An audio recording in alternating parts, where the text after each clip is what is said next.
Welcome to the second episode of Substance TV, your guide for everything good video games have to offer. We've got 3 more games up for review, so let's go right into it. As always, sit back, relax, and enjoy the show. Up for review first is Mars Matrix for the Dreamcast. This game was developed by Takumi and ported over to the Dreamcast by Capcom. Also, this game was in the arcades. Right off the bat, you can see this game has got a lot of options. Arcade mode, elite mode, shop, gallery, tons and tons of different modes, all which I'll get into a little bit later. For now, let's get into the action of Mars Matrix. When you start off the game, you have a choice between Mosquito 1, which has a wider range of fire, but slower speed and is weaker than Mosquito 2. Mosquito 2 has a straighter shot that's not as wide, but is more powerful and has more speed. Here's a nice little tutorial showing you the different weapon systems your ship has. First, there's the piercing cannon, which is an up-close, very powerful shot. Then you have your normal shot, which is of course your normal shot.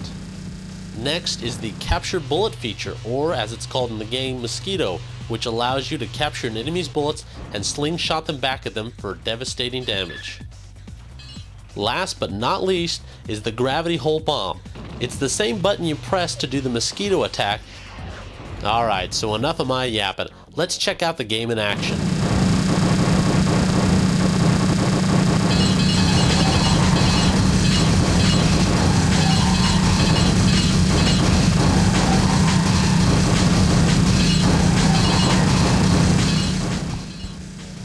The game is your standard looking vertical shoot 'em up. Notice the gold ingots falling from the enemies you defeat. This is the power-up system in Mars Matrix. The more you collect, the faster you collect, the better chance you're going to have of leveling up your weapon. Here's the cool thing about the game. When you get a power-up, you keep it for the rest of the game no matter how many times you die. So instead of dying and going back to suck mode, you're able to keep the level you have all throughout the game. Pretty cool feature. As in any shoot 'em up, there's always the big grand finale boss battle at the end of every level, and Mars Matrix is no different. Bosses are pretty much pattern based with fast moving bullet patterns. They are kinda difficult if you haven't played a lot of shoot 'em ups. If you have, you'll probably learn the patterns in the first bosses pretty easily, but as the game progresses, the bosses get continually harder. The game's music is pretty fast and upbeat. Some of the tracks were really good, while a few I could have done without. All in all, the music to the game is very well done. As far as graphics go, it's all a matter of taste. These graphics are pre-rendered, which to some people might not look that good. But hey, I grew up in the Killer Instinct generation, so these graphics look pretty good.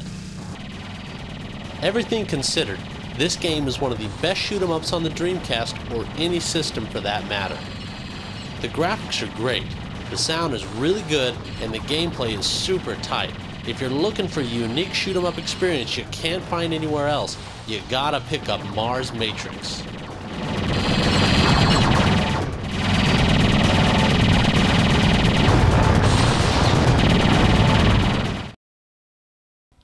Next up is Shinobi for the PS2.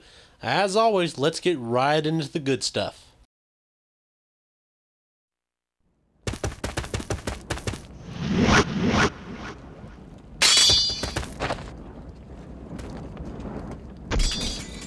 Anime! 来るな！おぼろ一族の当主となる男がそんな気弱でどうする？早く。The game revolves around the character Hatsuma of the Oboro clan. Oh, and just for all you Japanese elite out there, I don't even care if I'm saying Hatsuma, Hotsuma, Oboro, Aboro, any way you want me to. I'm saying it the way I'm gonna say it, and if it's not the cool Jap way, it doesn't matter to me. Anyway, Hatsuma's entire clan has been killed, and some evil force is using the souls of your fallen brethren to fight against you. Your main weapon in the game is your sword. The neat thing about Shinobi is the ability to tate. Tateing is the process in which you kill consecutive enemies one after the other. Once you kill one enemy, kill a second, third, fourth, and even more above that. After you kill all those enemies above 4, you'll get a cool little death scene. Also, the more enemies you consecutively kill, the more powerful your sword gets, thereby killing each enemy faster and faster. One neat skill to aid you on your quest for death is the dash move. The dash move allows you not only to move around, but to confuse your enemy. The enemy will start seeing doubles, triples, and even quadruples of you, therefore not knowing which target to hit. Dashing is also a nice way to get behind the enemy and kill them really fast. The game also has some other cool features, such as the ability to wall grab. This gives you the ability to run on walls and hold on to walls indefinitely. I have to say, I love the entire soundtrack to this game.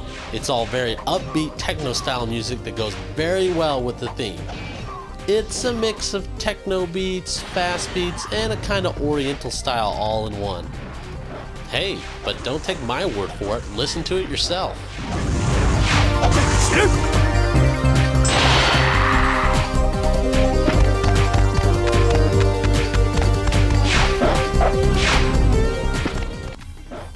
As far as graphics go, I'd give it about a 7. The graphics aren't as good as Urban Reign in the last review, but a redeeming quality is it does run at 60 frames per second. Well, maybe add another point for slicing people in half and having blood.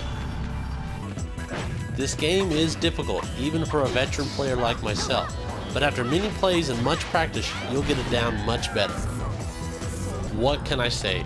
This game is one of my favorite PS2 action-adventure titles, and I'm sure it's going to be one of yours. If you see this out and about, it should be pretty cheap at your local EB Games, so don't hesitate, pick it up.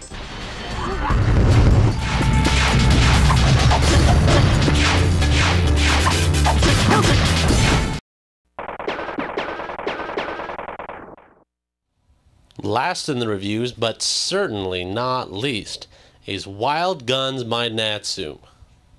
For those of you who don't know what this game is, this was made before Natsume was whoring out the Harvest Moon franchise like crazy. This was when they were making other games, better games, more fun games. Hey, nothing against the Harvest Moon franchise, but I'm seeing about as many of them a day as I'm seeing Mega Man games. So let's check it out.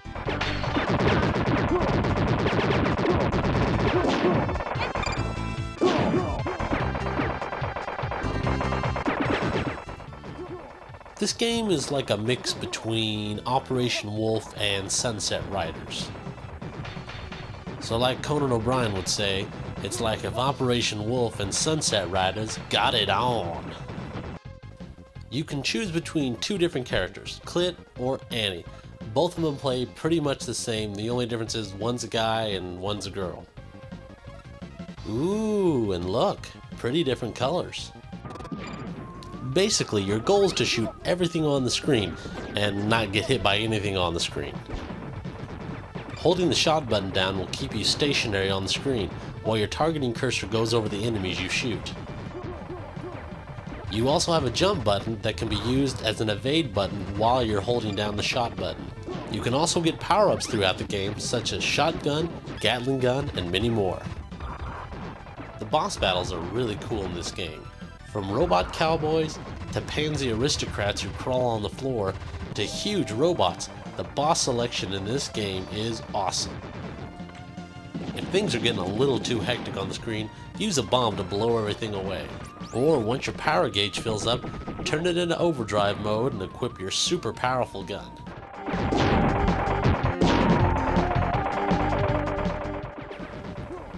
This game's got some pretty good music for a Super Nintendo game. I also love the graphics of this game. Everything takes damage, sprites are colorful and bright, and everything looks nice and crisp. What can I say? This game's got it all. Great gameplay, awesome graphics, superior sound, and a style all its own. If you're looking for a unique Super Nintendo title, pick this one up. It'll be worth your time on eBay.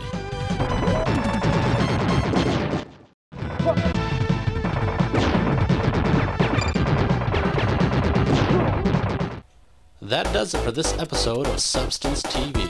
Thanks for watching and game on.